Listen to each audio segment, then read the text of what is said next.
Hi అండి. నమస్తే. నక్కి దాక్కుంది రెండవ భాగం. సాయంకాలం 6 గంటలకి మౌంట్ రోడ్లో బస్సు దిగింది సులోచన. ఆ వేళ జీతం ఇచ్చారు. బట్టల షాపులోకి వెళ్ళి ఒక చీర జాకెట్టు గుడ్డ కొనుక్కుని ఉడిపిలో కాఫీ తాగి వీధిలోకి వచ్చేసరికి 7 గంటలయింది. చీకటి పడింది కానీ మౌంట్ రోడ్డు రంగురంగుల దీపాలతో మిలమిలలాడుతోంది. బస్టాండ్ దగ్గరకు వెళ్ళడానికి రోడ్డు దాటాలి. 10 మంది గుంపుగా రోడ్డు దాటుతున్నారు. సులోచన వాళ్లతో పాటు తను పేవ్మెంట్ దిగి 2 అడుగులు వేసింది. అందరూ ఆగిపోయారు. ఒక ఫైర్ ఇంజన్ గణగణ గంట మోగిస్తూ వస్తుంది. వెనక నుంచి సులోచనను ఎవరో ఒక్క తోపు తోశారు. సులోచన ఒక్క ఊపులో ముందుకు పోయింది. ఆమె ముందు కొంచెం పక్కగా నిలుచున్న ఓ ముసలాయన చటుక్కున చెయ్యి అడ్డం పెట్టి సులోచనని పడకుండా పట్టుకున్నాడు. మతిపోయిందా అమ్మాయి? ఫైర్ ఇంజిన్ వెళుతుంది, కనిపించడం లేదు, ఎందుకంత తొందర అన్నాడు. సులోచన రొప్పుతుంది. బెదురుచూపులు చూస్తూ నన్నెవరో వెనక నుంచి తోశారండి అంది. వెనక నుంచి తోశాడా? ఎవడువాడు అని ఆ ముసలాయన వెనక్కి తిరిగాడు. సులోచన వెనక ఎవ్వరూ లేరు. నిజమండి, ఎవరో తోశారు. నేను సమయానికి పట్టుకోకపోతే ఈ పాటికి ఏమయ్యేదానివో తెలుసా? చూసుకుని జాగ్రత్తగా వెళ్ళు అని ఆ ముసలాయన వెళ్ళిపోయాడు. సులోచన ఈ సంఘటన గురించి తండ్రికి చెప్పలేదు. ఆయన్ని అనవసరంగా గాభరా పెట్టడం దేనికనుకుంది. ఎవరో తనని తోసినట్లయింది. కాని వెనక ఎవ్వరూ లేరు. తల తిరిగో వికారం వల్ల తనే అలా ముందుకు పడిందా? రాత్రంతా ఆ విషయమే ఆలోచించింది సులోచన. ఎంత ప్రయత్నించినా నిద్ర రాలేదు. బోనులో నిలుచుని తనను చంపుతాను అని బెదిరించిన గణేశన్ మొహం, అతని కళ్ళు, అతని మొహం మీద స్ఫోటకం మచ్చలు సినిమాలో క్లోజప్లా క్షణక్షణానికి కనిపిస్తున్నాయి. ఉరిశిక్ష పడి జైల్లో ఉన్న ఆ గణేశన్ ఎలా వచ్చి తనని తోస్తాడు? పోనీ అతన్ని అప్పటికి ఉరివేసి ఉంటే దెయ్యమై వచ్చాడనుకోవచ్చు అనుకుని తనలో తాను నవ్వుకుంది. మర్నాడు రాత్రి వంట చేస్తుంది. ఆమె తండ్రి హాల్లో పడక కుర్చీలో కూర్చుని పత్రిక చదువుకుంటున్నాడు. 8 గంటలై ఉంటుంది. వంటింట్లో 25 క్యాండిల్స్ బల్బు వెలుగుతుంది. వంటింటికి పెరటి వైపు ఒకే ఒక కిటికీ ఉంది. పెరట్లో బావి, 2-3 అరటి చెట్లు ఉన్నాయి. చీకటి పడిన తరువాత తనెప్పుడూ పెరట్లోకి వెళ్ళదు. పక్కవాటాలో ఉన్న మగాళ్లు అప్పుడప్పుడు బావి దగ్గర స్నానం చేస్తూ ఉంటారు. పెరట్లో ఎవరో కదులుతున్న అలికిడయింది. స్నానానికి బావి దగ్గరకు ఎవరో వచ్చారనుకుంది సులోచన. కిటికీ పక్కన అరుగు మీద పొయ్యి ఉన్నాయి. బాణలిలో వేగుతున్న కూరను కలయి తిరగబెడుతుంది సులోచన. కిటికీ దగ్గర ఏదో చప్పుడయ్యేసరికి చటుక్కునాటు తిరిగింది. కిటికీలో నుంచి ఒక చెయ్యి కనిపించింది. ఆ చేతిలో తళతళ మెరుస్తున్న కత్తి ఉంది. ఆ చెయ్యి తన వీపుకి చాలా దగ్గరగా ఉంది. గుండె దడదడమంది. కాళ్ళు వణికాయి. కెవ్వుమని కేక వేసి కింద పడిపోయింది. కింద పడిపోవడం వల్ల కత్తికి దూరమై ప్రాణాలు దక్కాయి. సులోచన కేక విని ఆమె తండ్రి పరిగెత్తుకొచ్చాడు. పక్కవాటాలో మగాళ్లు పరిగెత్తుకొచ్చారు. సులోచన చెప్పింది విని 2 మగాళ్లు పెరట్లోకి వెళ్లారు. పెరట్లో ఎవరూ లేరు. పోలీసులకి రిపోర్టు చేయడం మంచిదని పక్కింటాయన సలహా ఇచ్చాడు. సులోచనకి ఆ రాత్రి నిద్ర పట్టలేదు. గణేశన్ మొహం చీకట్లో కనిపిస్తూనే ఉంది. మధ్య మధ్య కునుకు పట్టిన గణేశన్ తన మెడ పట్టుకుని నలుపుతున్నట్లు పీడకల వచ్చి ఉలిక్కిపడి లేచేది. కూర్చోండి అన్నాడు కమిషనర్ ఆఫ్ పోలీస్. సులోచన, ఆమె తండ్రి శేషగిరి కమిషనర్కు ఎదురుగా ఉన్న కుర్చీలలో కూర్చున్నారు. నేను జ్ఞాపకమున్నానా అడిగింది సులోచన. జ్ఞాపకం లేకే? గణేశన్ కేసులో ప్రత్యక్ష సాక్షివి కదూ. నీ సాక్ష్యం వల్లనేగా గణేశన్కి శిక్ష పడింది. ఈయన మీ తండ్రి శేషగిరిరావు గారు అవునా అడిగాడు కమిషనర్ నవ్వుతూ.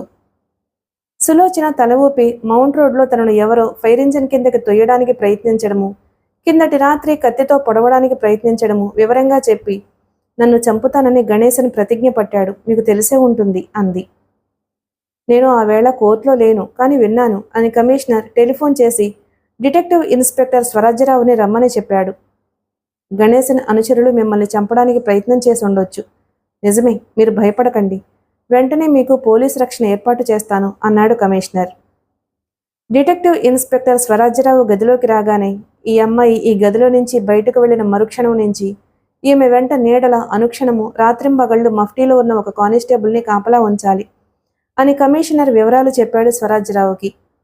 ఎస్ సార్, వెంటనే ఏర్పాటు చేస్తాను.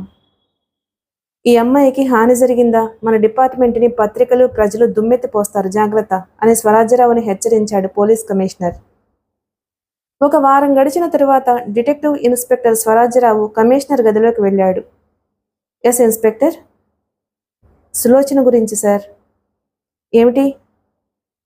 ఆమెకి కాపలా ఉన్న కానిస్టేబుల్స్ రిపోర్ట్లు ఇవి సార్ అని ఫైల్లో నుంచి కాగితాలు తీసిచ్చాడు ఇన్స్పెక్టర్.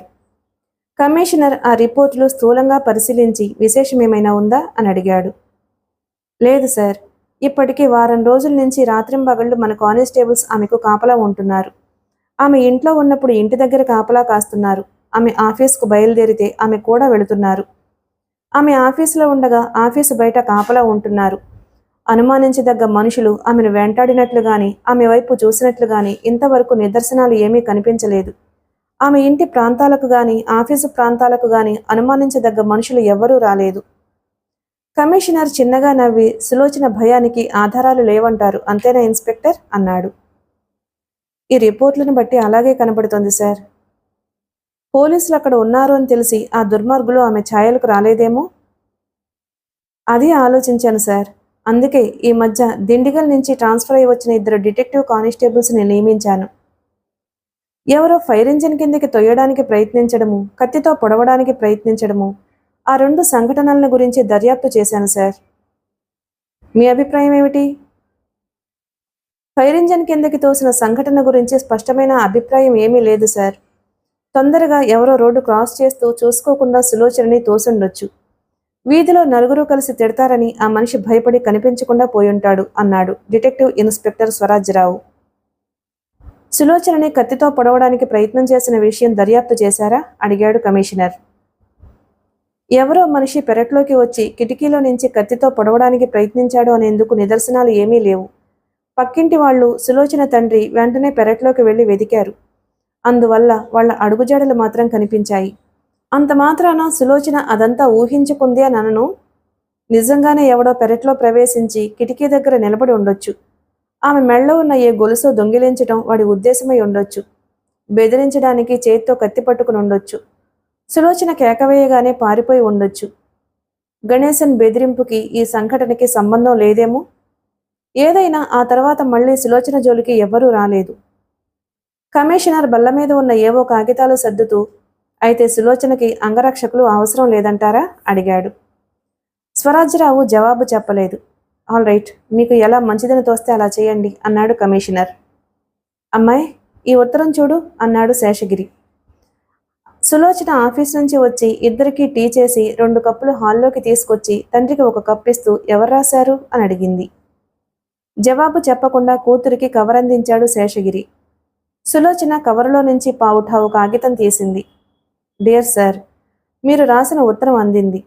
మీకు 1 కుమార్తె ఉన్నదని, ఆమె వయస్సు 20 ఏళ్లని, టైపిస్ట్ ఉద్యోగంలో ఉన్నదని రాశారు. దయచేసి మీ కుమార్తెను గురించి ఇంకా కొన్ని వివరాలు రాయకోరతాను. ఆమె దేహఛాయ ఎలా ఉంటుంది? పొడిగెంత? బరువెంత? ఎంతవరకు చదువుకుంది? మార్కులు? ఆమెకు సంగీతం అంటే ఇష్టమేనా? కర్ణాటక సంగీతం పాడగలదా? వంట చేతనవునా? మీ ఉద్యోగం, మీ జీతం, కట్నం ఎంత ఇవ్వగలరు? మీ అమ్మాయి ఫోటో ఒకటి పంపగోరతాను. మీ నుంచి ఉత్తరం వచ్చాక నాకు నచ్చితే నా గురించిన వివరాలు తెలియజేస్తాను. ఇట్లు వై జయరాజ్. సులోచన మొహం ఎర్రనయింది. తండ్రిని తీక్షణంగా చూస్తూ, ఏమిటి నాన్నగారు, మళ్ళీ వధువు కావాలను ప్రకటనకి దరఖాస్తులు పెడుతున్నారా ఏమిటి అని అడిగింది. బిఏ పాస్ అయ్యి ఉద్యోగంలో ఉన్న 25 ఏళ్ల కుర్రాడికి వధువు కావాలంటే బాగానే ఉన్నదని రాశానమ్మా గొణిగాడు శేషగిరి. సులోచన ఆ ఉత్తరం చింపి కిటికీలో నుంచి బయటకు విసిరేసింది. ఇలా ఉత్తరాలు రాయొద్దని ఎన్నోసార్లు చెప్పాను. ప్రయోజనం లేదు నాన్న. ముక్కు మొహమో తెలియని ఎవ్వరిని నేను పెళ్లి చేసుకోను. ఇప్పుడు నా పెళ్లికి తొందరేమీ లేదు. ఇలా బాగానే ఉంది. అది కాదమ్మా లేదు, ఇది కాదమ్మా లేదు. దయచేసి నువ్వు ఇలాంటి ఉత్తరాలు రాయక నా ఎత్తు బరువు చెప్పాలట అని సణుక్కుంటూ సులోచన వంటింట్లోకి వెళ్ళింది. పెళ్లి చేసుకోవాలని అప్పటి వరకు సులోచనకి సీరియస్గా ఆలోచనే లేదు. 6 నెలల క్రితం కొత్తగా ఉద్యోగంలోకి వచ్చిన అకౌంటెంట్ని చూసినప్పుడు ఆ ఆలోచన వారం రోజులు ఆమె మనసులో తిరిగింది. అతనికి పెళ్ళయిందని, 2 పిల్లలని తెలిసాక ఆ ఆలోచన మానుకుంది. ఆఫీసులో గానీ బయట గానీ సులోచన అంత కలుపుగోరు మనిషి కాదు. ముఖ్యంగా మగాళ్లతో చనువుగా మాట్లాడదు. ఆమె అందం చూసి ఆమెతో స్నేహం చేసుకోవడానికి చాలామంది యువకులు ప్రయత్నించారు.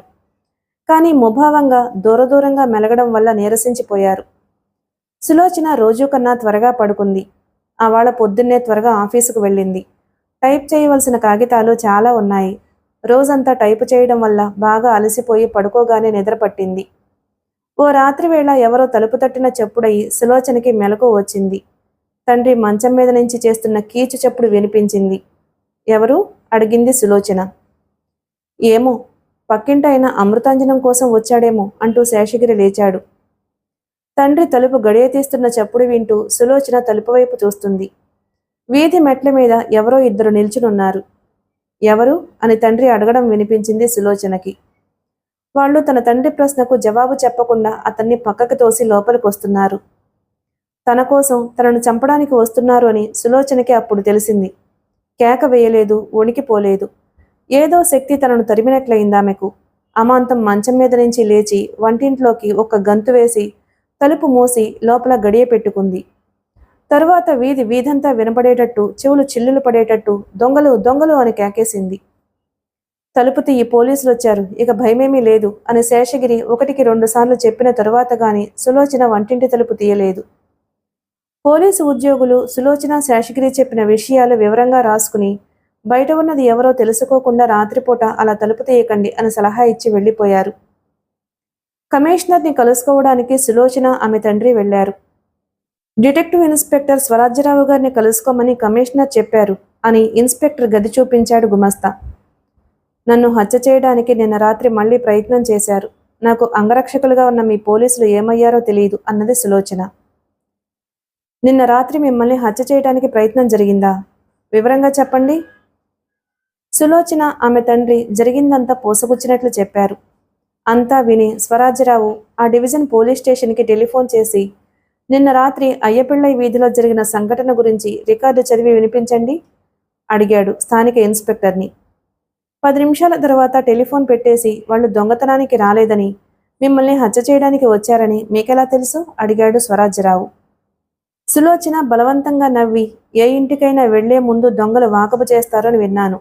బేటలు పడిన పోర్ప్లిన్ కప్పులు, ఎనామిల్ పళ్ళాలు, 4 వాయిల్ చీరలు, మా నాన్న కట్టుకునే చేనేత పంచెలు 2 తప్ప మా ఇంట్లో ఇంకేమీ లేవు.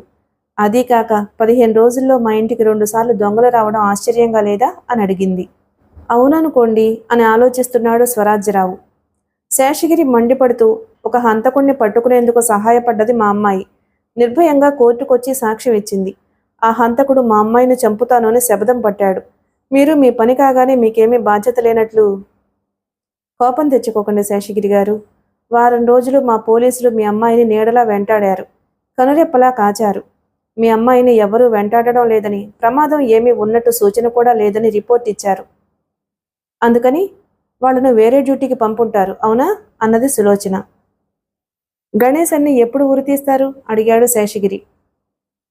ఇంకో 2-3 నెలలు పడుతుందనుకుంటాను. అధ్యక్షుడికి అర్జీ పెట్టుకున్నాడు. అతన్ని ఉరితీసేంత వరకు మా అమ్మాయికి రక్షణ ఇవ్వండి. ఏర్పాటు చేస్తాను అన్నాడు స్వరాజ్యరావు. ఐజీ ఆఫీసు దాటి వెళ్ళిపోయారు. చూస్తూ ఉండగానే ఆల్ ఇండియా రేడియో శాంతం చర్చి దాటి ఓషియానిక్ హోటల్ ముందు నుంచి వెళుతుంది కారు. సులోచన డ్రైవర్ని చూస్తుంది. వెనక నుంచి తల మీద కొడితే కంట్రోల్ పోయి కారు ఏ చెట్టుకో దీపస్తంభానికో కొట్టుకుని ఇద్దరూ చేస్తారు, ప్రయోజనం లేదు. ఎదురుగా ఓ కారు వస్తుంది. సులోచన కారు తలుపు దగ్గరకు జరిగింది. కిటికీలో నుంచి చెయ్యి బయటికి జాపి ఆ కారు పక్కకు రాగానే కెవ్వున కేక వేసింది. టాక్సీ డ్రైవర్ పకపకా నవ్వి ఆ డ్రైవర్కి వినిపించదు, అతను 60 మైళ్ళ స్పీడును వెళ్తున్నాడు అన్నాడు. పక్క నుంచి వెళ్లిన కారు వెనక్కి వస్తుందేమో అని సులోచన తిరిగి చూసింది. ఆ కారు ఆగింది. రివర్స్ చేస్తున్నాడు. నీ పేరేమిటి అడిగింది సులోచన డ్రైవర్ని. ఎందుకు? రిపోర్ట్ చేయడానికి. నల్లతంబి, నువ్వు రిపోర్ట్ చేయలేవు. ఏ? బ్రతికుండవు అని చటుక్కున బ్రేకు వేశాడతను. కారు ఆగింది. ఓ చెట్టు వెనుక నిల్చున్న మనిషి పరిగెత్తుకుని వచ్చి కారెక్కాడు. ఎవరితను అడిగింది సులోచన. నేనా అని వెనక్కి తిరిగాడతను. సులోచనకి ఎక్కడో చూసినట్లుంది అతని మొహం. నేను గణేశన్ తమ్ముణ్ణి అన్నాడు రాఘవన్. సులోచన ఆఫీస్కు ఎదురుగా ఉన్న ఇంటి వసారాలో కూర్చుని ఉన్న మఫ్టీ కానిస్టేబుల్ సులోచన ఆఫీస్లోంచి బయటకు రావడం చూసి లేచి నిల్చున్నాడు. చకచక నడుస్తున్న సులోచన వెనకే బయలుదేరాడు. ఆమె రక్షణ కోసమే తను ఆమె వెంట వెళుతున్నాడు. ఆమెకి ఆ విషయం తెలుసు గనక తనను తప్పించుకుని వెళ్ళిపోదు అనుకున్నాడు. అంతలో ఖాళీ టాక్సీ రావడం, సులోచన ఆ టాక్సీ ఎక్కి వెళ్ళిపోవడం జరిగింది. కానిస్టేబుల్ టాక్సీ నంబరు చూశాడు మొహం చిట్లించి. ఆ అమ్మాయి ఎందుకిలా చేసింది? తనని కూడా ఆ టాక్సీలో ఎందుకు ఎక్కించుకోలేదు? ఎక్కడికి వెళ్తున్నది తనకు ఎందుకు చెప్పలేదు అని ఆలోచించాడు. ఆ విషయం వెంటనే పై అధికారులకి రిపోర్టు చేయడం మంచిదని నిశ్చయించుకుని టెలిఫోన్ బూత్లోకి వెళ్లి ఇన్స్పెక్టర్కి ఫోన్ చేశాడు. ఎక్కడికి వెళ్ళిందో ఆఫీసులోకి వెళ్ళి కనుక్కో అని చెప్పాడు ఇన్స్పెక్టర్. కానిస్టేబుల్ ఆఫీసులోకి వెళ్లి హెడ్ క్లర్క్ని అడిగాడు. సులోచన వాళ్ళ నాన్నకి జబ్బుగా ఉందని చెప్పి వెళ్ళింది అన్నాడు హెడ్ క్లర్క్. ఆ తొందరలో సులోచన తన విషయం మర్చిపోవడం సబబుగానే తోచింది కానిస్టేబుల్కి. అరగంటలో సులోచన ఇంటికి చేరుకున్నాడతను. వీధి తలుపు తెరిచి ఉంది. హాల్లో పడక కుర్చీలో పడుకుని చుట్ట తాగుతున్న శేషగిరిని చూశారు. తండ్రికి చాలా జబ్బుగా ఉందని ఆఫీస్ నుంచి బయలుదేరిన సులోచన ఇంట్లో ఉన్నట్టు లేదు. చకచకా ఇంట్లోకి వెళ్ళి, సార్, మీ అమ్మాయి సులోచన గారు ఇంట్లో ఉన్నారా అడిగాడు. ఎవరు నువ్వు అడిగాడు శేషగిరి. కానిస్టేబుల్ని సార్, ఆమెకు అంగరక్షకుడిగా ఉన్న కానిస్టేబుల్ని. అయితే ఇక్కడేం చేస్తున్నావు? ఆఫీస్కు వెళ్ళింది. జరిగిన విషయం శేషగిరికి చెప్పాడు కానిస్టేబుల్. శేషగిరి లేచి నిల్చుని, అయ్యో అయ్యో, ఏదో మోసం జరిగింది అన్నాడు. క్షమించండి, నేను వెంటనే ఈ విషయం ఇన్స్పెక్టర్కి టెలిఫోన్ చేయాలి అని పరిగెత్తాడు కానిస్టేబుల్. ఆ టాక్సీ ఎక్కడ కనిపిస్తే అక్కడ ఆపేయమని ట్రాఫిక్ పోలీసులకు వార్త పంపాడు ఇన్స్పెక్టర్. తను ఆపదలో ఉన్నాను అని తెలిసిన ఆ అమ్మాయికి ఆ మాత్రం జాగ్రత్త ఉండొద్దు? తండ్రికి జబ్బుగా ఉందని ఎవరో టెలిఫోన్ చేస్తే బయట ఉన్న కానిస్టేబుల్కి చెప్పి తను కూడా తీసుకువెళ్ళొద్దు? తగిన జాగ్రత్త తీసుకోరు? తర్వాత ఏదైనా జరిగితే పోలీసులు నిర్లక్ష్యం చేశారని, అసమర్థులని మనల్ని తిడతారు జనం అన్నాడు స్వరాజ్యరావు విసుగ్గా సిగరెట్టు యాస్ట్రేలో పడేసి. ఆలస్యం ఎందుకు, కానియ్యి అన్నాడు నల్లతంబి. రాఘవన్ చేతిలో పిస్తోలు తళతళా మెరుస్తుంది. ఇక్కడ వద్దు, చుట్టుపక్కల ఇళ్లున్నాయి. ఎవరికైనా వినపడితే? దరిదాపుల్లో ఇళ్ళు లేని చోట ఆలస్యం చేయకూడదు. ఈలోగా ఏదైనా అవాంతరం కలగొచ్చు. చంపేసి కారులో నుంచి బయటకు తోసేయి అన్నాడు నల్లతంబి. ఇక అంతరాయం ఏం కలుగుతుంది? పిట్ట మన చేతిలో చిక్కింది అని నవ్వాడు రాఘవన్. సులోచన నోట మాట రావడం లేదు. కళ్ళు బెదురుచూపులు చూస్తున్నాయి. కారెక్కిన రాఘవన్ గణేశన్ తమ్ముడు అని తెలిసాక పంచప్రాణాలు ఎగిరిపోయినంత పనైంది. వెనక వస్తున్న కారు విషయం పూర్తిగా మర్చిపోయింది. వెనకేదో కారు వస్తున్నట్టుంది అన్నాడు నల్లతంబి. రాఘవన్ వెనక్కి తిరిగి చూసి, అవును, చాలా స్పీడుగా వస్తుంది. సైడ్ ఇవ్వక అన్నాడు. వెనక నుంచి వచ్చిన కారు స్పీడుగా పక్కకు వచ్చిందే గాని దాటిపోలేదు. ఆ కారు డ్రైవ్ చేస్తున్న మనిషి వెనక సీట్లో ఉన్న సులోచనని తొంగి చూశాడు. 60 ఏళ్లుంటాయి అతనికి. తను ఏదైనా సంజ్ఞ చేసి ఆపదలో ఉన్నట్లు అతనికి తెలియచేస్తే అతను కారాపుతాడు. కానీ ప్రయోజనం ఏమిటి? పిస్తోలు పట్టుకున్న రాఘవన్ తననే కాక అతన్ని కాల్చి చంపేస్తాడు. అకారణంగా ఇంకో మనిషిని బలివ్వడం దేనికి అనుకుంది సులోచన. పక్కగా వచ్చిన ఆ కారు టాక్సీని దాటి వెళ్ళిందే గాని వెంటనే స్పీడ్ తగ్గిపోయింది. అందువల్ల నల్లతంబి కూడా స్పీడ్ తగ్గించవలసి వచ్చింది. ఎవరది, ఆడుకుంటున్నాడా అడిగాడు రాఘవన్ కోపంగా. మనిషిని చూడలేదు? ఎవరేమిటి? ఇన్స్పెక్టర్ రామారావు. రిటైర్ అయ్యి 2 ఏళ్లయింది. క్రైమ్ బ్రాంచ్లో ఉండేవాడు. అయితే మాత్రం అంత స్పీడ్గా వచ్చి సైడ్ అడిగి ముందుకు వెళ్ళి స్పీడ్ ఎందుకు తగ్గించాలి? నన్ను చూసి గుర్తుపట్టాడేమో. నేను స్పీడ్ ఇంకా తగ్గిస్తాను, నువ్వు పని కాని. బాగానే ఉంది. ముందున్న కారులో రిటైర్ అయిన పోలీస్ ఇన్స్పెక్టర్ ఉన్నాడని చెబుతున్నావు. పిస్తోలు పేలిస్తే వినిపించదు. 5 నిమిషాల్లో నిన్ను నన్ను పట్టుకుంటాడు. అప్పుడు గణేశన్ డబ్బుతో మనకేమిటి ప్రయోజనం? పిస్తోలు పేల్చక చేతులున్నాయిగా అన్నాడు నల్లతంబి. ముందున్న కారు సడన్ బ్రేకుతో ఆగింది. నల్లతంబి కూడా సడన్ బ్రేకు వేసి ఆగక తప్పింది కాదు. ముందున్న కారు వెనక్కి తిరుగుతుంది. ఎందుకు రివర్స్ చేస్తున్నాడు? నువ్వు పోని, హారన్ వేసి సైడ్ అడుగు అన్నాడు రాఘవన్. నల్లతంబి హారన్ మోగించాడు. ముందున్న కారు వెనక్కి తిరిగి నల్లతంబి కారుకి ఎదురుగా వచ్చింది. సులోచన ఊపిరి బిగబట్టి చూస్తుంది. తను ఏం చెయ్యాలి? ఏ నిమిషాన్నైనా రాఘవన్ పిస్తోలు తన వైపు గురిపెట్టొచ్చు. తలుపు పిడిని గట్టిగా పట్టుకుని చప్పుడు కాకుండా నెమ్మదిగా తిప్పడం ప్రారంభించింది. పూర్తిగా పిడి కిందకు తిరిగాక తలుపు కొద్దిగా తోసింది. చప్పుడు కాకుండా తలుపు తెరుచుకుంది. నల్లతంబి, రాఘవన్ ముందున్న కారు వైపు చూస్తున్నారు. నువ్వు కూడా వెనక్కి తిప్పేయి, స్పీడ్గా వెళ్ళిపోదాం అన్నాడు రాఘవన్.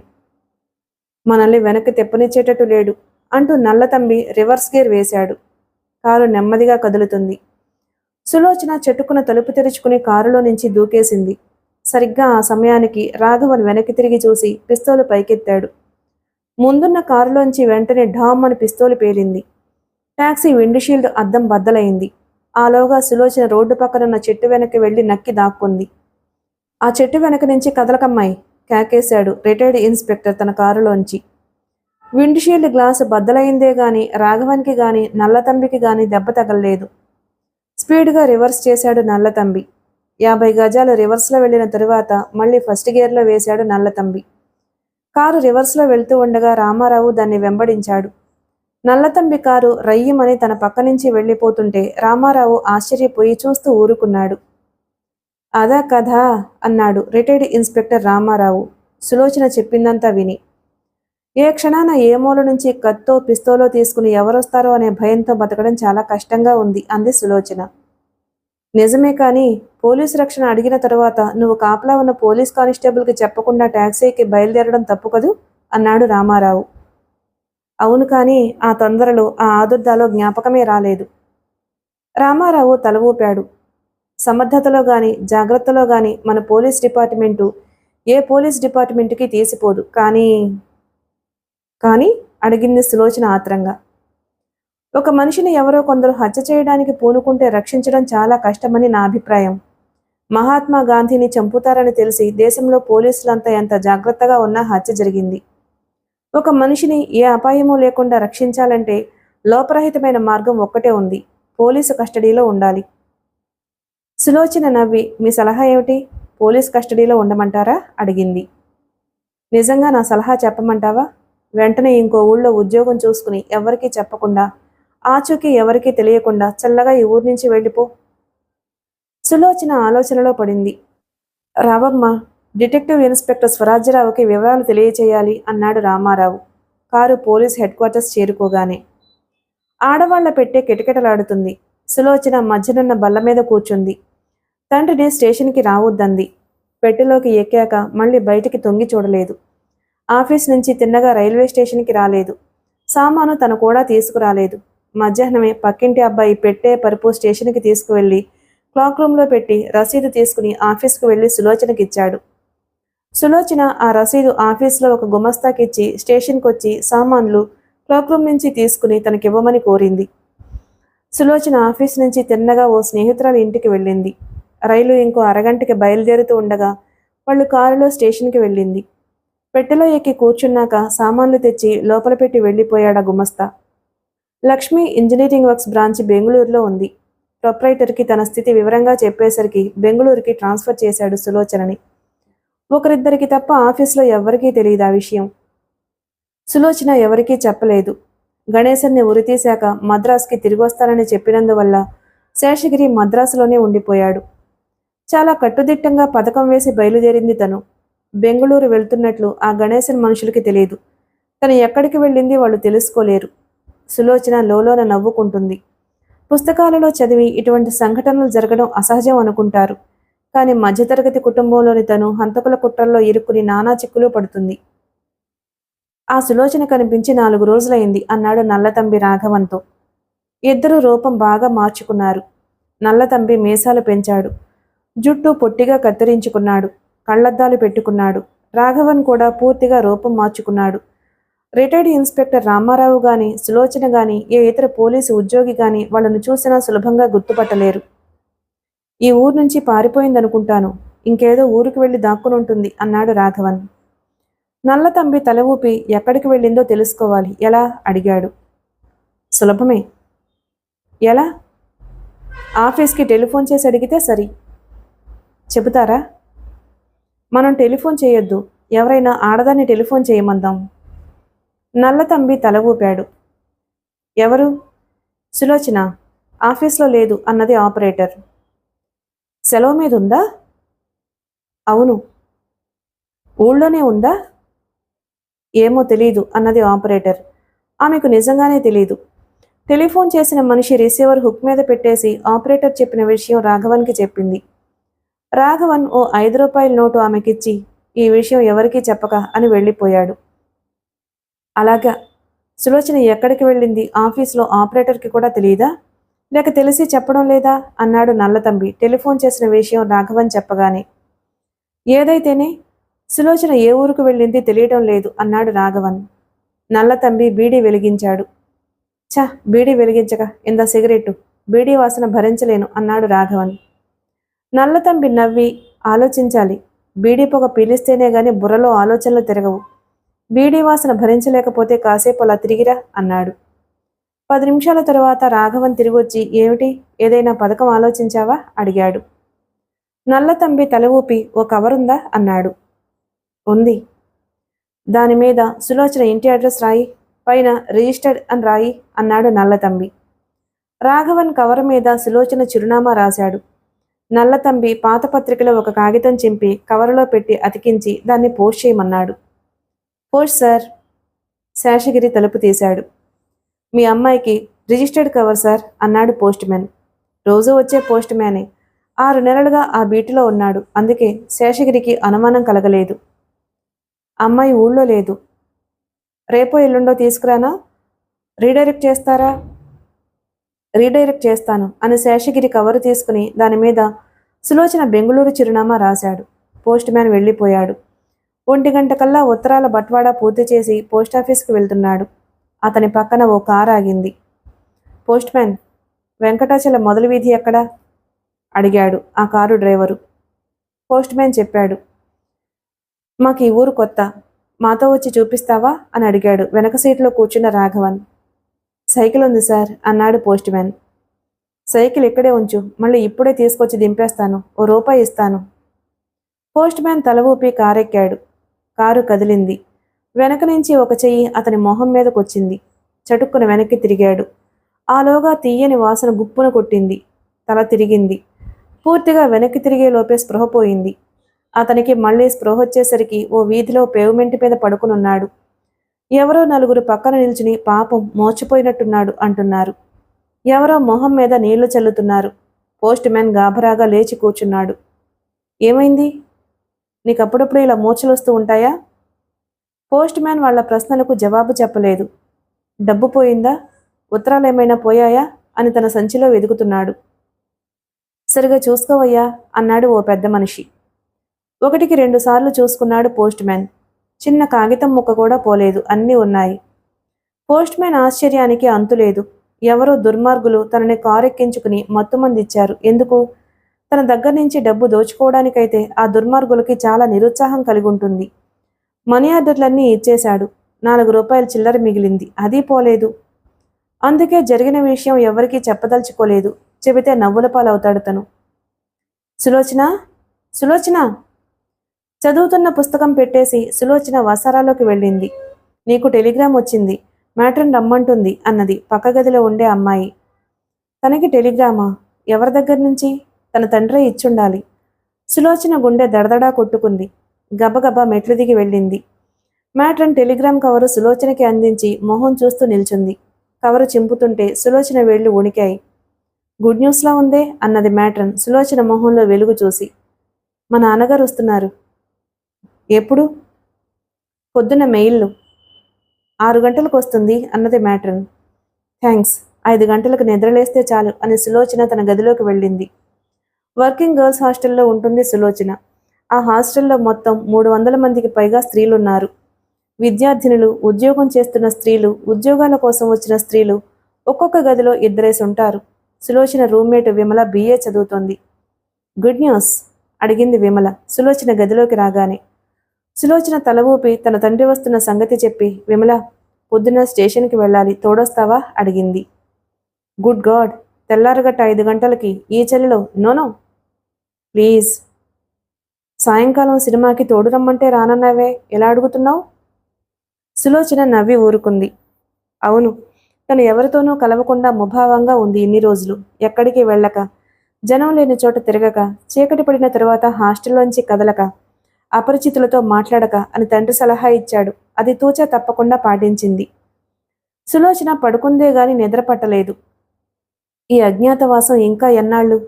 ఆ గణేశన్ మనుషులకి భయపడి ఎంతకాలం తనిలా బితుకుబితుకుమంటూ జీవించాలి? తను బెంగళూరులో ఉన్నట్లు ఎవరికీ తెలియదు. తను ఒంటిగా స్టేషన్కి వెళ్తే ప్రమాదం ఏముంటుంది? అలా ఆలోచిస్తూనే నిద్రపోయింది. పొద్దున్న 5:30 కల్లా లేచి ముస్తాబు చేసుకుని రైలు స్టేషన్కి బయలుదేరింది. స్టేషన్కి వెళ్తున్నావా? ఒంటిగానా అడిగింది మ్యాట్రన్. సులోచన తల ఊపింది. క్షణమాగు, హాస్టల్ వ్యాన్లో వెళ్దూ గాని అని మ్యాట్రన్ డ్రైవర్కి కబురు పంపింది. 10 నిమిషాల్లో వ్యాన్ వచ్చింది. సులోచన దాంట్లో స్టేషన్కి వెళ్ళింది. మద్రాస్ మెయిలు 5 నిమిషాలు ఆలస్యంగా వచ్చి ప్లాట్ఫామ్ మీద ఆగింది. రైలు దిగుతున్న జనాన్ని పరీక్షగా చూస్తూ నిల్చుంది సులోచన. అందరూ రైలు దిగి వెళ్ళిపోతున్నారు. తన తండ్రి రాలేదు. సులోచన నిరాశతో స్టేషన్లోంచి బయటకు వెళ్ళింది. వ్యాను డ్రైవరు ఇంకెవరో మనిషి కబుర్లు చెప్పుకుంటున్నారు. సులోచన వ్యాన్ ఎక్కగానే డ్రైవర్తో పాటు ఆ మనిషి వ్యాన్ ఎక్కాడు. ఎవరతను? అడిగింది సులోచన. తోవలో దిగిపోతాడమ్మా అన్నాడు డ్రైవరు. రైలు స్టేషన్ ఆవరణలోంచి వ్యాను కదిలింది. డ్రైవరు స్పీడు హెచ్చించి హాస్టల్కి వెళ్ళడానికి కుడివైపుకు తిప్పుతుంటే తిన్నగా పోనీయి అన్నాడు డ్రైవర్ పక్కన కూర్చున్న మనిషి. ఎందుకు? అడిగాడు డ్రైవరు. ఇందుకు అని అతను అనగానే డ్రైవర్ అతని వైపు చూశాడు. అతని చేతిలో పిస్తోల్ ఉంది. ఏమిటిది? చెప్పినట్టు చేస్తే నీకు హాని జరగదు, తిన్నగా పోనీ. వెనక సీట్లో కూర్చుని ఉన్న సులోచన ఊపిరి బిగబట్టి వింటుంది వాళ్ళ సంభాషణ. డ్రైవర్ పక్కనున్న మనిషి కంఠస్వరం గుర్తుకొచ్చింది. హత్య చేయడానికి మద్రాసులో తనను ట్యాక్సీలో ఎక్కించుకున్న మనిషి. వ్యాను డ్రైవరు పిస్తోలు చూశాక నల్లతంబికి ఎదురు చెప్పలేక వ్యాన్ తిన్నగా పోనిస్తున్నాడు. ఆ టెలిగ్రామ్ దొంగ టెలిగ్రామ్ అన్నమాట. నువ్వే ఇచ్చావా అని అడిగింది సులోచన. నల్లతంబి నవ్వుతూ మద్రాసు నుంచి ఇచ్చాడు మావాడొకడు అన్నాడు. మమ్మల్ని ఎక్కడికి తీసుకువెళ్తున్నావు? అడిగింది సులోచన. గుండె రాయి చేసుకుంది. భయం పోయింది. జరగబోయేదేదో జరిగి తీరుతుంది. తను ధైర్యంగా ఉండాలి. నల్లతంబి మళ్ళీ నవ్వాడు. గణేశుని హత్య చేయటం నువ్వు చూసినా ఎవ్వరికీ చెప్పుండకూడదు. చెప్పినా కోర్టుకొచ్చి సాక్ష్యం ఇచ్చి ఉండకూడదు. నీ సాక్ష్యం వల్లే అతనికి ఉరిశిక్ష పడింది. నువ్వు చెప్పింది నిజమే అయ్యుండొచ్చు. కానీ నన్ను చంపడం వల్ల వచ్చే లాభం ఏముంది? ఆ గణేశుని వదలరు కదా. నిన్ను చంపడానికి వేరే కారణం ఉందిలే అని ఊరుకున్నాడు నల్లతంబి. ఎవరో అపరిచితుడు తనకి సిగరెట్ ఇచ్చి ఆవేళ రేసులో గెలిచే గుర్రాల గురించి మాట్లాడగానే తను అతన్ని వ్యాన్ ఎక్కించుకోవడం తప్పని గ్రహించిన డ్రైవర్ ఎలాగో సులోచనని ఆపదలోంచి తప్పించడం అని ఆలోచిస్తూ ఇంకా ఎంత దూరం వెళ్ళాలి అని అడిగాడు. నేను చెప్పేంత వరకు నువ్వు డ్రైవ్ చెయ్యి. డ్రైవరు స్పీడ్ బాగా హెచ్చించాడు. ఉన్నట్టుండి సడన్ బ్రేక్ వేశాడు. ఆ కుదుపుకి నల్లతంబి ముందుకు పడ్డాడు. డ్రైవర్ గేరు న్యూట్రల్లో వేసి నల్లతంబి చెయ్యి గట్టిగా పట్టుకున్నాడు. పిస్తోలు కోసం నల్లతంబితో పెనుగులాడుతూ మీరు దిగి వెళ్ళిపోండి అని అరిచాడు. సులోచన వెనక తలుపు తెరుచుకుని రోడ్డు మీదకి దూకింది. 10 గజాలు పరిగెత్తి ఒక ఇంట్లో దూరింది. ఎవరు ఎవరు అని అరిచాడు ఆ ఇంటి యజమాని. అతని భార్య పిల్లలు హాల్లోకి పరిగెత్తుకొచ్చారు. ప్లీజ్ నన్ను దాక్కోనివ్వండి, నన్ను హత్య చేయడానికి వస్తున్నాడు అన్నది సులోచన దీనంగా. మిమ్మల్ని హత్య చేయడానికా? ఈ ఇంట్లోకి ఎవడొస్తాడో చూస్తానుగా అన్నాడు ఆ ఇంటి యజమాని. అంతలో ఢామ్ ఢామ్ అని పిస్తోలు పేలుడు వినిపించింది. ఆ ఇంటి యజమాని మొహం పాలిపోయింది. మిగిలిన కథ తరువాయి భాగంలో విందాం. Please like and subscribe my channel. Thank you.